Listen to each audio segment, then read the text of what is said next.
Saya sangat mengutuk keras ya kalau kemudian siswa yang harusnya mendapatkan hak dihentikan karena ada kritik. Jadi BGN juga jangan baper ya, jangan resisten, mudah tersinggung. Oke lah, setuju ya, pegawai baik manajer, mungkin ahli gizi, ahli keuangan, katakanlah menjadi pegawai P3K. Tapi di sisi yang lain juga, seperti guru-guru honorer, ini juga harus mendapatkan perhatian.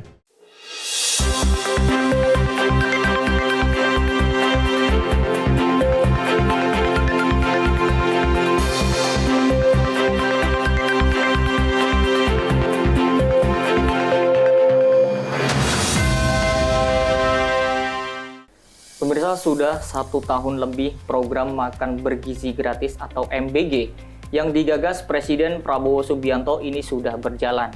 Di mana pada tahun 2025 MBG mencatatkan 55 juta penerima manfaat dengan anggaran 71 triliun.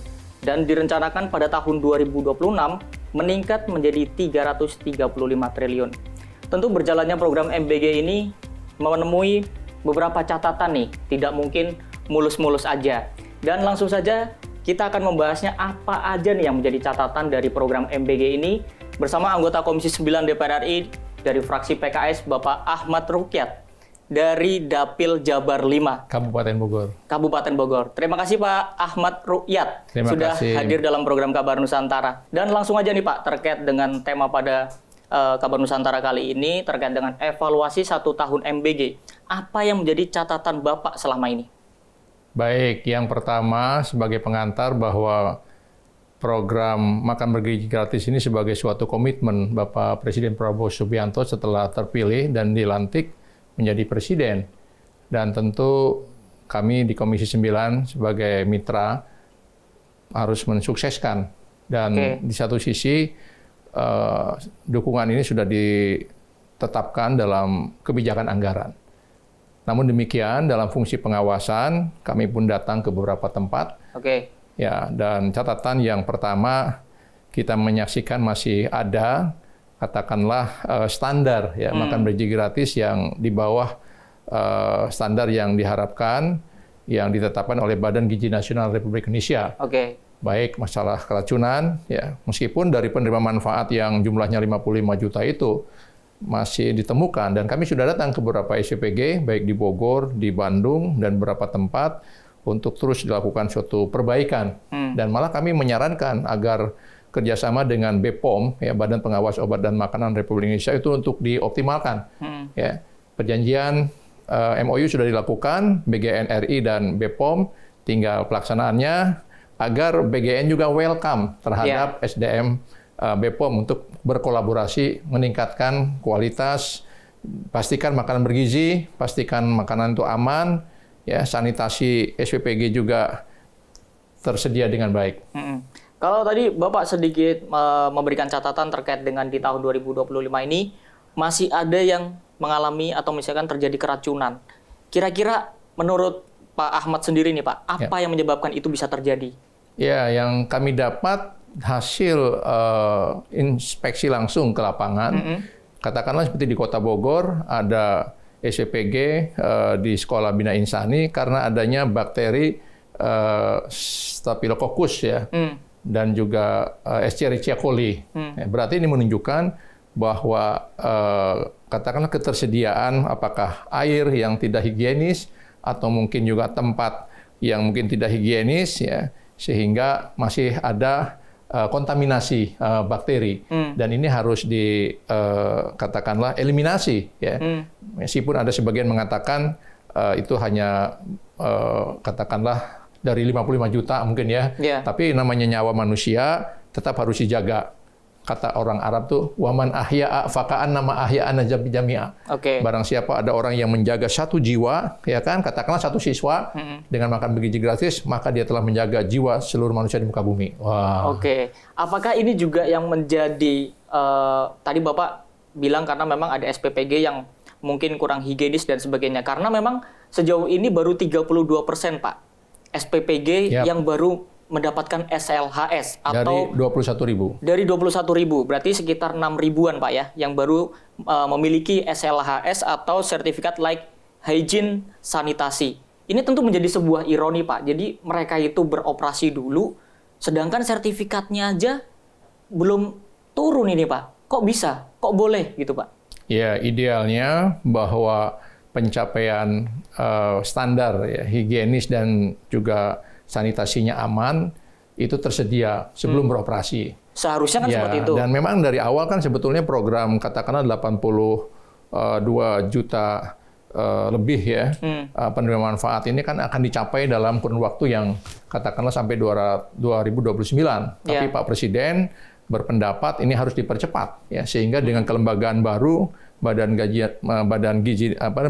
BGN Republik Indonesia ini masih ditemukan ya, katakan dengan percepatan penerima manfaat, SPPG juga terus dipercepat ya, ini suatu konsekuensi ya, karena memang ini merupakan suatu hal yang sangat sensitif terkait dengan food ya, dengan makanan dan juga tentu minuman.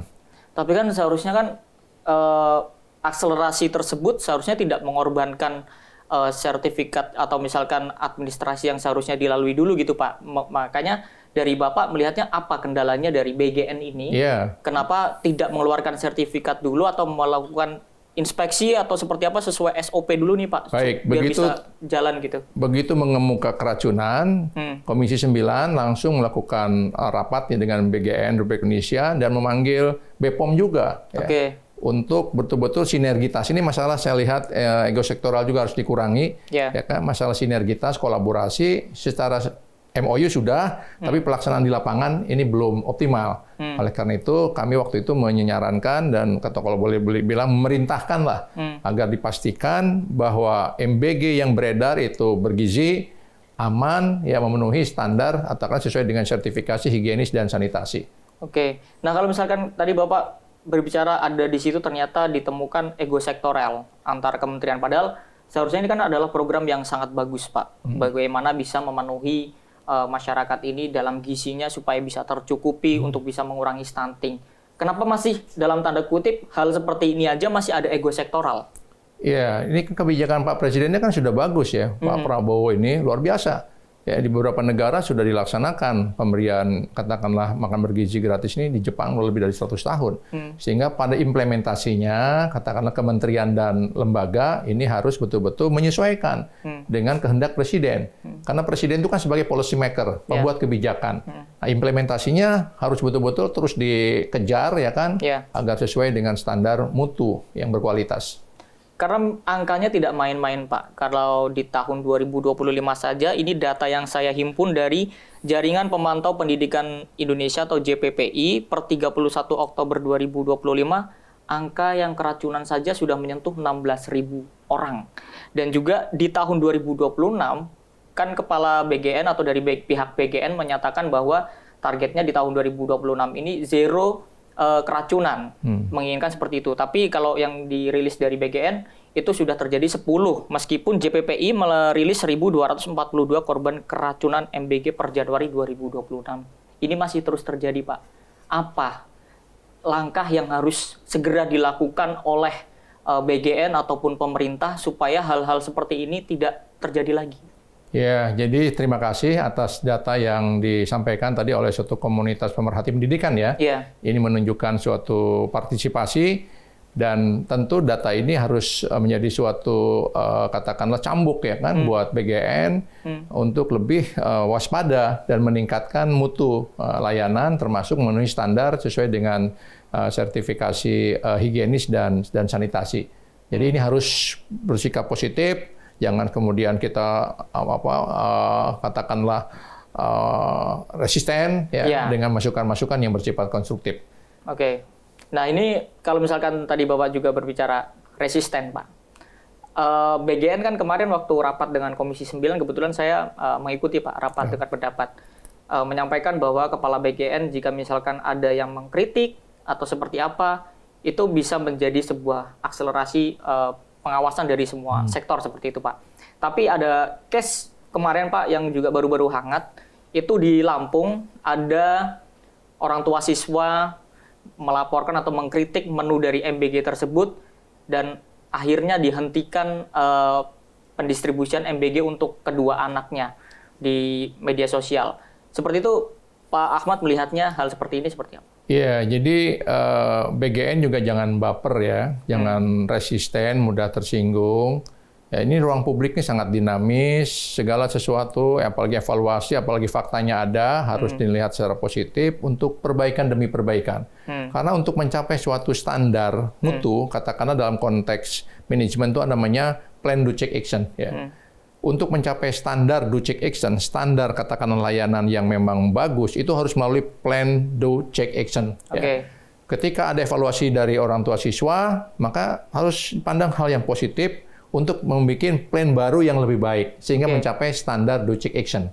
Jadi saya sangat mengutuk keras ya kalau kemudian siswa yang harusnya mendapatkan hak ya kan mulai dari katakanlah balita ya kan siswa TK, SD, SMP, SMA, ibu hamil, ibu menyusui, kemudian juga beberapa yang memang berhak dihentikan karena ada kritik. Malah saya sudah usul dalam forum rapat dengan Komisi 9 harusnya ya SPPG itu mempublikasikan menu yang akan diberikan kepada sekolah. Sekolah juga kalau perlu menawarkan kira-kira apa yang dikehendaki yang disukai oleh siswa. Nah, kemudian makanan yang akan dikirim itu difoto dari SPPG. Kemudian yang diterima oleh sekolah difoto supaya ada umpan balik ya, sehingga terkontrol. Nah, demikian. Nah, kalau SPPG yang bertindak seperti ini menurut Pak Ahmad sebaiknya diapakan nih Pak? Sanksinya seperti apa? Ya, harus ada sanksi dengan standar sesuai dengan mungkin prosedur yang ada di BGN RI. Kami yakin Badan Gizi Nasional juga punya standar lah. Bila mana ada SPPG yang tidak melakukan langkah yang tidak sesuai standar, ada punishment, ada peringatan dan seterusnya. Jangan dibiarkan. Dan pemirsa, tentu ini masih seru kita membahas terkait dengan evaluasi 1 tahun berjalannya program makan bergizi gratis. Dan jangan kemana-mana, tetaplah dalam program Kabar Nusantara.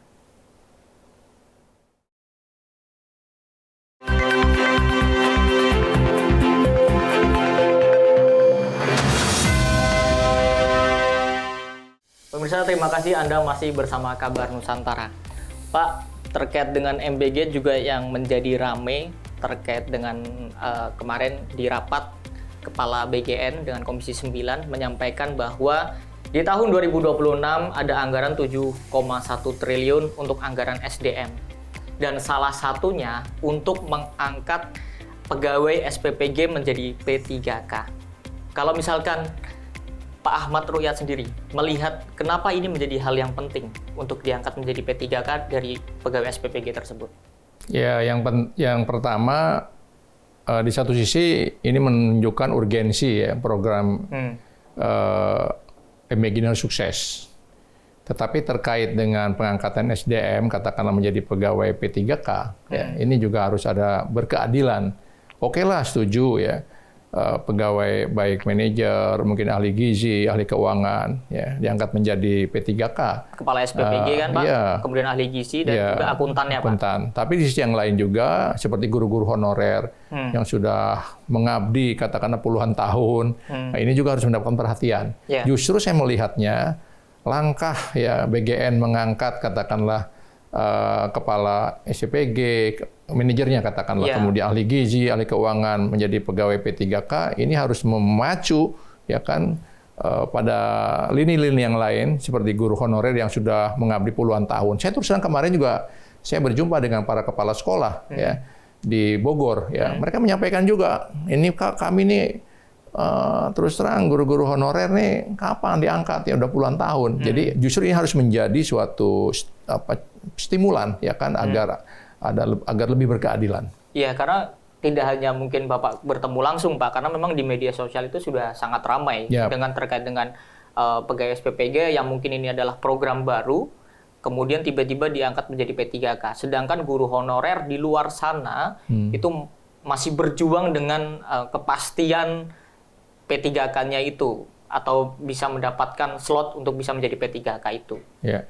Jadi ini momentum ya pemerintah atas katakanlah program BGN RI tentang P3K bagi pegawainya untuk guru-guru honorer yang sudah puluhan tahun supaya ada akselerasi ya supaya mereka ya ada kenyamanan lah dalam memberikan pengabdian kepada masyarakat sebagai pendidik. Jadi dan saya sudah berjumpa langsung menyampaikan aspirasi itu. Bapak sudah menyampaikan aspirasi itu. Termasuk di forum ini juga ya, mudah-mudahan didengar ya kan oleh pemerintah ya bahwa proses yang ada di BGN menjadi momentum untuk diperjuangkan ya status P3K para guru honorer di antaranya.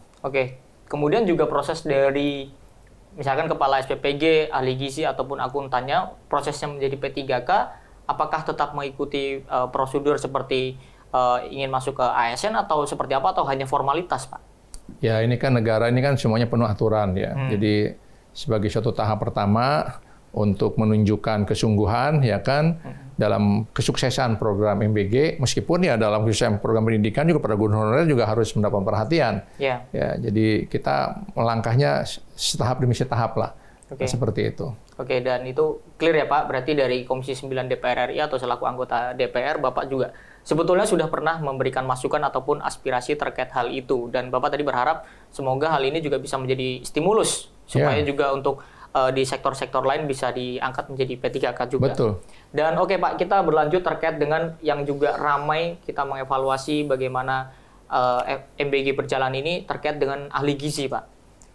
Mungkin masih banyak ditemukan SPPG yang belum ada ahli gizinya, terutama yang dari sarjana gizi. Nah, kalau dari Bapak sendiri, dari kunjungan ke lapangan, ke dapil, atau saat kunjungan spesifik atau kunjungan kerja, pernah menemukan juga atau tidak, Pak? Ya, yang pertama, begitu ada seseorang tokoh kan yang mengatakan bahwa SPPG tidak perlu ahli gizi, saya langsung buat statement itu, bahwa setiap SPPG perlu ahli gizi.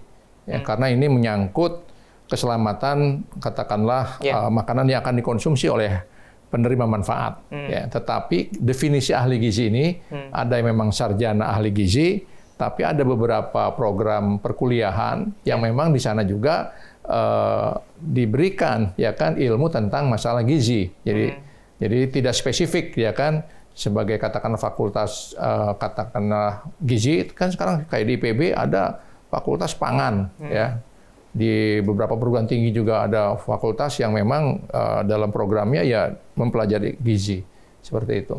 Nah, itu kan juga karena kenapa tidak bisa menjadi sarjana gizi, ini BGN juga sudah menjawab Pak, karena menurut info yang saya dapatkan ini BGN kesulitan Pak mencari. Ya, ini terkait dengan supply demand. Ya, di satu sisi kebutuhan, ya kan SPPG ini masif didirikan, sementara ketersediaan terbatas, sehingga sebagai suatu katakanlah langkah sementara, ya, tapi tetap seiring dengan perjalanan waktu harus memang diusahakan nanti akhirnya juga ahli gizi. Betul, dan akhirnya BGN itu mengambil bisa dari jurusan lain yaitu sarjana kesehatan masyarakat, sarjana teknologi pangan, sarjana pengolahan makanan, dan sarjana keamanan pangan. Ya. Apakah kalau misalkan ahli gizi di dalam sebuah SPPG nih Pak, tidak berasal dari yang memang basicnya atau mendalami di sarjana gizi tersebut, apakah itu bisa menjamin pemenuhan gizi dalam program MBG ini, Pak? Iya, jadi kita ingin pastikan bahwa SPPG ada ahli gizi. Ya, kemudian di dalam pelaksanaannya nih, karena target penerima manfaat terus ditingkatkan, ya, maka sebagai suatu langkah yang menurut saya sangat inovatif, ya kan, ada ahli pangan, ahli yang memang sangat concern, dan di sana juga dipelajari tentang ilmu gizi. Ya, kebetulan Pak Ada dan Hidayah ini juga kan alumni IPB yang memahami betul, dan beliau juga satu angkatan dengan saya di IPB. Dan dalam program MBG ini juga yang pernah menjadi ramai adalah terkait dengan masa libur sekolah, Pak. Masa libur sekolah ini MBG tetap berjalan. Nah, kalau Pak Ahmad sendiri idealnya seperti apa, Pak? Di saat siswa ini libur sekolah, MBG mekanismenya seperti apa nih, Pak? Yang cocok nih, Pak? Ya, pada prinsipnya, jadi Pak Prabowo ini kan ingin ya menjaga kehidupan sejak awal pembuahan. Makanya ibu hamil kasih MBG. Kemudian diberikan ya dengan waktu yang katakanlah masa aktif sekolah ya, katakanlah 5-6 hari malah, seperti itu. Dan ketika libur kan bukan kemudian gizinya juga libur kan, harus tetap berjalan. Tinggal polanya ya, bagaimana dengan anggaran tersebut harus betul-betul digunakan sesuai dengan peruntukannya. Bisa dalam bentuk katakanlah pemberian bahan baku, dan yang saya pantau di lapangan ya seperti di Bogor saja, ada terima berasnya, ada telurnya, ya kan, ada bahan bakunya, ya, ada buahnya, ya, sehingga dia bisa dibawa ke rumah ya, seperti itu. Tapi kalau misalkan diberikan dalam bentuk katakanlah makanan yang mungkin khawatir ya, kalau memang lokasi SPPG dengan masyarakat sekitar yang berdekatan sih nggak ada masalah. Yeah. Tapi ternyata kalau siswanya berjauhan bisa dalam bentuk bahan baku ya, sehingga bisa diolah di rumah. Oh, itu jadi mekanisme yang menurut Bapak paling memungkinkan, yang aman. Karena kan sebelumnya kan dibagi di sekolah, masyarakatnya kalau misalkan ada yang mau ya tinggal ngambil ke sekolah. Cuman kan yang tadi Bapak bilang ada jaraknya yang mungkin dari sekolah jauh atau cuman seperti itu kan hal-hal seperti itu yang mungkin bisa menjadi evaluasi ke depannya, Pak. Betul. Dan juga yang menjadi ramai juga sebelumnya terkait dengan program MBG berjalan ini di saat masa Ramadan. Dan seperti kita tahu bahwa sebentar lagi kita akan juga memasuki Ramadan, Pak. Nah, ini seperti apa mekanisme yang tepat dari program ini? Yang jelas di masa Ramadan nggak mungkin kan dimakan di waktu siang, ya dimakan di waktu buka puasa. Ya, kalau misalkan diberikan siang kemudian nunggu buka puasa kan basi. Ya, makanya di antara jadi filosofis begini, filosofis orang berorganisasi dengan katakanlah ada BGN ini kan untuk memudahkan penyelesaian persoalan. Intinya bagaimana penerima manfaat, ibu hamil, ibu menyusui, balita, ya, dan seterusnya itu bisa menikmati MBG. Sekarang mekanisme bagaimana? Ya, bisa diberikan bahan baku misalkan, ya, sebagaimana yang sebagian sudah berjalan. Ya, begitu. Tapi kemarin Kepala BGN di saat rapat dengan Komisi 9 menjawab pertanyaan itu, katanya makanan tetap akan dibagi di sekolah, Pak. Kemudian dibawa pulang untuk dinikmati saat buka puasa. Ya, itu masih tetap diberlakukan. Ini harus menjadi catatan. Karena sekolah kan waktu belajarnya sampai jam berapa? Ya. Ya. Takutnya basi yang tadi Bapak bilang itu maksudnya. Nah, makanan ini kan cepat. Dan didirikannya SCPG ini dengan suatu harapan lebih mengoptimalkan ya bahan baku yang ada di wilayah masing-masing. Betul. Dan yang penting tadi kalau dari usul Bapak terkait dengan bagaimana mekanisme saat libur sekolah dan juga saat Ramadan sebaiknya bahan baku saja supaya bisa diolah di rumah seperti itu, Pak, ya. Dan tentunya kita masih akan melanjutkan lagi, pemirsa. Tetaplah bersama kami dalam program Kabar Nusantara.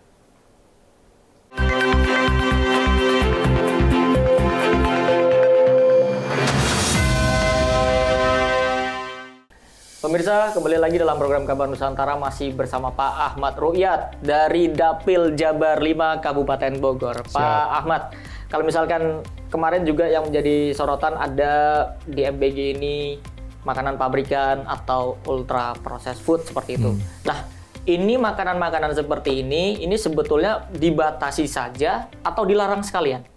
Jadi yang pertama ya filosofis adanya MBG ini bagaimana menghidupkan ya aktivitas-aktivitas ekonomi di sekitar, katakan di sekitar desa.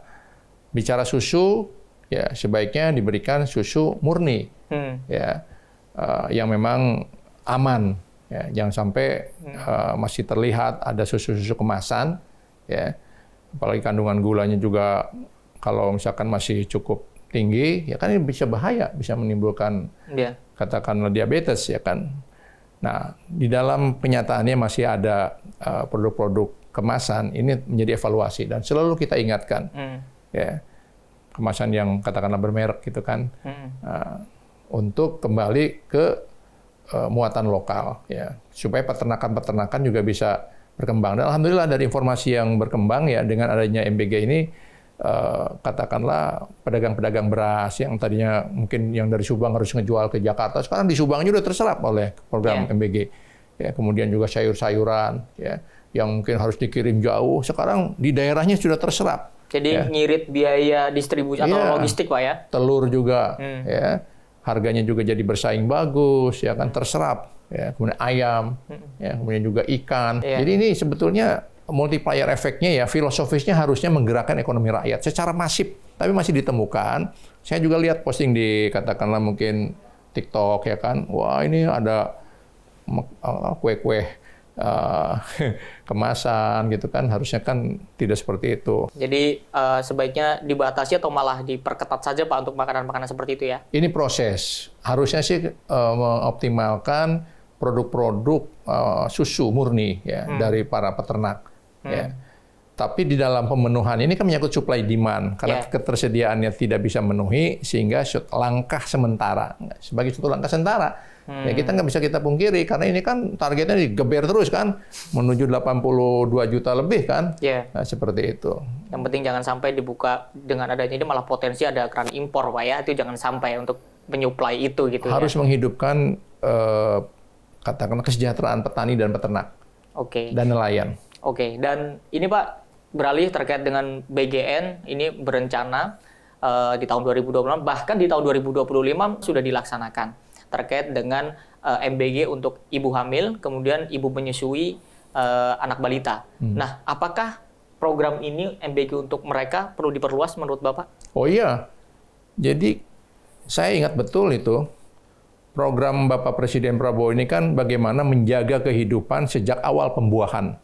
Makanya setiap orang yang hamil di Indonesia diusahakan harus dapat MBG. Oke. Ya, saya keliling tuh. Kalau saya keliling acara, ibu-ibu yang hamil, angkat tangan, angkat tangan. Siapa yang terima MBG? Ada terima. Di daerah yang lain ada yang belum. Berarti kan belum merata. Yeah. Nah, ini harus terus diperluas. Ibu-ibu hamil ya. Oke. Karena di sana tumbuh orang stunting kan karena ada katakanlah kurang tumbuh berkembang, ini kurang gizi ya, kurang asupan makanan yang bergizi. Saya sangat concern terhadap ibu hamil. Ya, kemudian juga ibu menyusui. Ya kan? Oh, ini juga harus menjadi perhatian karena bayinya juga harus sehat, maka yang menyusui juga harus sehat. Nah, itu saya setuju itu untuk ditingkatkan. Kalau lansia bagaimana, Pak?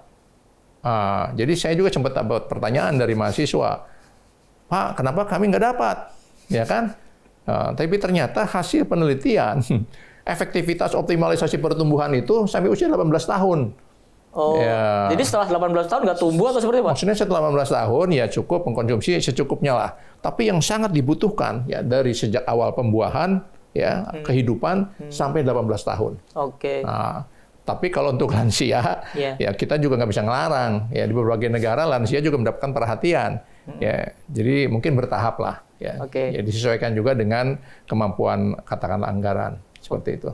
Tapi kalau misalkan kita melihat dari segmen ini, Pak, segmen ibu hamil, ibu menyusui, kemudian lansia, ibu menyusui dengan anak balita, ya dan balita dan juga lansia.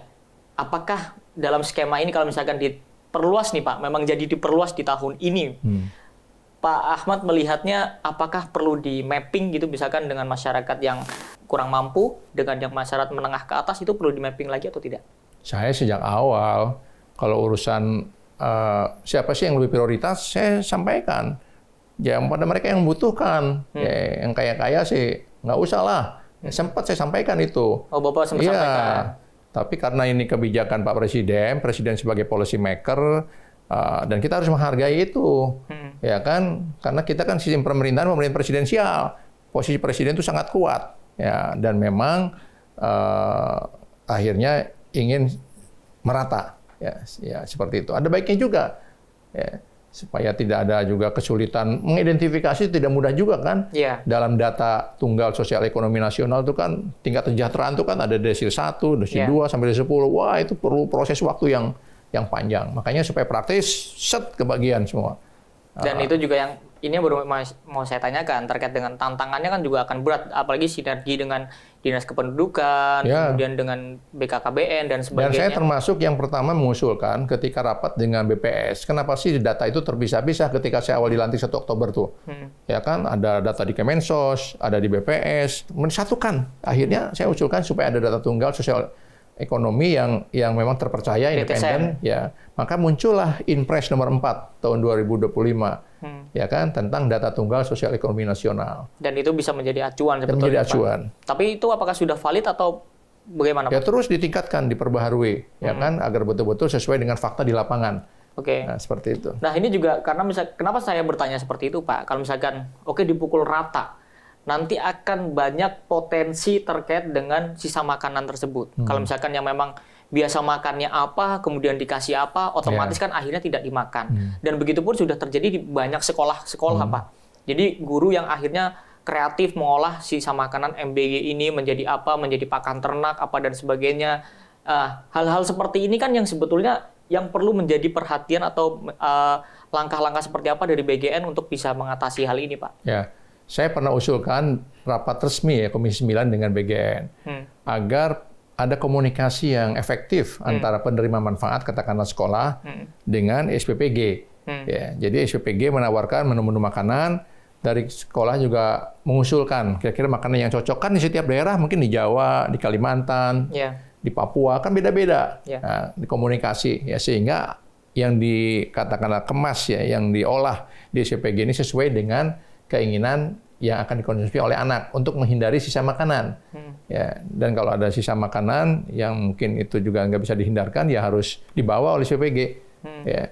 Dan mungkin oleh SPPG juga udah ada kerjasama yang menampung biasanya untuk pupuk lah dan seterusnya, ya seperti itu. Dan itu yang juga menjadi tugas penting dari ahli gizi, dan ahli gizi apalagi yang memang kalau bisa dari masyarakat lokal setempat, otomatis dia sudah terbiasa nih makanan dari daerah lokal ini apa gitu Pak, ya itu yang menjadi penting. Tapi oke, kalau misalnya kita berbicara supaya ini kita sepakat dulu bahwa program MBG ini adalah program yang sangat bagus yang diinisiasi oleh Presiden. Tapi supaya program ini berjalan lebih bagus ke depannya, tentu dibutuhkan pengawasan-pengawasan. Jangan sampai seperti yang tadi di awal saya sampaikan, ada orang tua yang mengkritik, akhirnya SPPG ini menghentikan distribusi dari hak siswa ini menerima MBG. Nah, kira-kira kalau Pak Ahmad sendiri melihat dari siapa saja yang berhak atau berwenang untuk mengawasi dari program MBG ini? Ya, jadi ini perlu ada pengawasan secara bersama ya, antara katakanlah para guru, ya, dengan orang tua siswa, ya. Kemudian juga tentu SPPG ya melalui pembinaan oleh BGN, ya, dan juga stakeholders ya, para pemangku kepentingan secara bersama-sama bahwa ini program yang sangat baik untuk mensejahterakan menuju Indonesia Emas tahun 2045, dan memang tantangannya pasti banyak. Ya, ini juga sebenarnya program nekat sebetulnya, ya kan? Tapi ini baik ya kalau ini sukses sesuai dengan standar ya sertifikasi higienis dan sanitasi. Dan itu harus memang dengan jiwa yang kuat. Pak Dadan Hindayana tuh digempur habis-habisan ya kan, tapi wajahnya kan kelihatannya wah percaya diri terus tuh. Jadi kalau mentalnya nggak kuat bisa lewat itu barang itu kan, kesehatannya ngedrop dan sebagainya. Tapi kami yakinlah ya bahwa siapapun yang memimpin BGN dia harus punya kepemimpinan ya, leadership yang strong, leadership yang kuat. Kenapa Bapak bilang program ini program nekat, Pak? Oh iya, dengan kondisi ekonomi yang katakanlah ya di mana-mana terjadi efisiensi ya, kementerian, lembaga, ya pendidikan juga merasa bagaimana ya, badan riset juga merasa ini dan itu, tapi karena ini merupakan suatu kebijakan yang dianggap ya baik ya, dan untuk meningkatkan kualitas SDM Indonesia menuju Indonesia Emas ya harus sukses seperti itu. Saya tahu kan Bapak ini kan adalah salah satu juga anggota Badan Anggaran, Pak. Yep. Nah, apakah betul Pak anggaran MBG itu diambil dari dana pendidikan juga, Pak? Jadi di dalam efisiensi ini kan ada Inpres ya, nomor 1 tahun 2025. Dan efisiensi ini hampir merata. Ya, hampir semua kementerian dan lembaga termasuk pendidikan juga. Nah, seperti itu. Ya meskipun anggaran untuk katakanlah siswa PAUD, TK, SD, SMP, SMA masuk klaster pendidikan juga. Begitu kan? Untuk ibu hamil, ibu menyusui, balita masuk klaster kesehatan juga. Ya, jadi ya tergantung persepsinya lah. Ya. Jadi kan ada yang mempertanyakan, memang anggaran pendidikan adalah anggaran yang sangat besar, 700 triliun, tapi sepertiganya dipakai untuk MBG. Jadi itu memang betul, Pak ya? Pada klaster ya, karena dianggap ya pemberian MBG pada siswa PAUD, TK, SD, SMP, SMA masuk klaster pendidikan. Ya, ibu hamil, ibu menyusui dan balita masuk klaster kesehatan. Jadi rasionalisasinya seperti itu. Merasionalisasinya. Iya. Intinya MBG mudah-mudahan sukses. Sedikit lagi terkait dengan menurut Pak Ahmad Ru'iyat, indikator keberhasilan MBG itu dinilai dari apa? Apakah hanya sekedar dari jumlah penerima manfaat atau dari segi serapan anggaran aja? Ya tentu parameternya angka stunting menurun. Harus menurun itu. Ya, bayi yang gagal tumbuh dan berkembang. Yang kedua kecerdasan SDM Indonesia harus meningkat. Ya. Yang ketiga ya, kesehatan. Ya. Jadi orang-orang yang tangguh lah, fight gitu kan, gitu. Setelah berapa periode, dalam berapa lama Pak itu bisa diukur kalau menurut Pak Ahmad? Ya tentu ini ada riset yang harus dijelaskan ya. bahwa secara bertahap pasti saya berkeyakinan dengan pemberian yang sekarang sudah mencapai angka 50 juta ini, pasti ada peningkatan. Ya. Dan saya sudah tanya ke masyarakat grassroots ya, merasakan betul manfaatnya. Saya kemarin ada acara di daerah pemilihan kabupaten, Pak, Bu, gimana MBG? Dimakan Pak. Diteruskan nggak? Teruskan Pak, gitu loh. Meskipun ada sebagian orang kaya merasa karena opini yang berkembang, ya, ada mungkin yang keracunan sebagainya yang menolak dan seterusnya. Ya, tapi saya pikir yang membutuhkannya lebih banyak lagi kan. Seperti itu. Jadi karena Bapak juga menilai program ini bagus, nah tentu dibutuhkan pengawasan dari DPR ataupun melalui fungsi-fungsi DPR yang lain dari anggaran maupun kemarin juga regulasi. Kita undang BGN, kita evaluasi terus ya untuk yaitu plan, do, check, action ya. Jadi rencana-rencana BGN yang udah bagus, ternyata masih ada kendala, perbaiki lagi plan berikutnya supaya lebih baik lagi terus sampai terjadi status standar layanan yang bermutu, aman, bergizi, berkualitas. Gitu. Oke, terima kasih Pak Ahmad Ruqyat sudah mau berdiskusi terkait dengan memberikan gambaran kepada pemirsa TVR Parlemen terkait dengan apa saja yang menjadi catatan-catatan dari berjalannya program MBG sejauh ini. Dan tadi Pak Ahmad Ruqyat juga sudah menyampaikan komitmennya untuk bisa turut serta memberikan pengawasannya, kemudian penganggarannya dan juga regulasinya ke depan untuk bisa membuat program yang baik ini bisa menjadi lebih baik ke depannya. Dan tentunya pemirsa, Anda tetap dapat menyaksikan sejumlah agenda dan kegiatan DPR RI lainnya hanya di TVR Parlemen. Anda dapat mengaksesnya di website kami di tvrparlemen.dpr.go.id atau Anda dapat mengakses kanal YouTube kami di TVR Parlemen. Kira-kira Anda punya pengalaman apapun terkait dengan program MBG jika Anda menyaksikan? Sampaikan pada kami. Sampaikan kepada DPR dan juga Anda dapat tulis di kolom komentar supaya Pak Ahmad bisa atensi langsung. Dan terima kasih atas perhatian Anda dan salam Nusantara. Terima kasih.